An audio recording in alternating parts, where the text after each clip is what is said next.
ilog ng paghihirap. Sa kabundukan ng Mohon, may isang maliit at tahimik na ilog na tinatawag na Ilog ng Lunas. Para sa 16 na anyos na si Jenver, hindi lang ito basta tubig. Ito ang kanyang kanlungan mula nang bawian ng buhay ang kanyang ama sa bagyong Yolanda. Dito niya inilalabas ang lungkot na hindi niya masabi kahit kanino. Isang hapon, habang nanguhuli siya ng isda sa ibabaw ng bato, biglang dumilim ang langit. Walang ulan sa paligid, pero napansin niyang mabilis na tumataas ang tubig. Naalala niya ang sabi ng kanyang lolo kapag biglang tumaas ang ilog kahit walang ulan, delikado, umuulan sa bundok.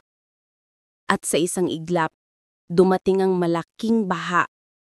Parang pader na tubig na may kasamang kahoy, bato at putik. Tinangay si Jenver. Nabitawan ng kanyang basket at halos nalunod sa lakas ng agos. Sa gitna ng takot, narinig niya sa isip ang tinig ng ina. Jenver, kung hindi ka kikilos mawawala ka. Nagpakatatag siya. Nakita niya ang matagal na niyang paboritong bato, ang inuupuan niya tuwing hapon. Pinilit niyang abutin ito. Tinamaan siya ng mga kahoy at ilang ulit itinulak ng tubig, pero kumapit siya ng buong lakas, hanggang makita niya ang isang matibay na puno.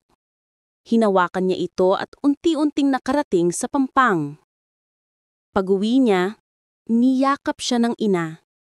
Doon siya napaiyak, hindi dahil sa sakit, kundi dahil sa katotohanang ang ilog na akala niya'y laging ligtas ay may kapangyarihang kailangang igalang.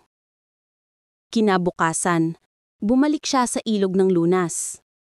Payapa ulit ang tubig, parang walang nangyari. Pero si Jenver, nagbago na.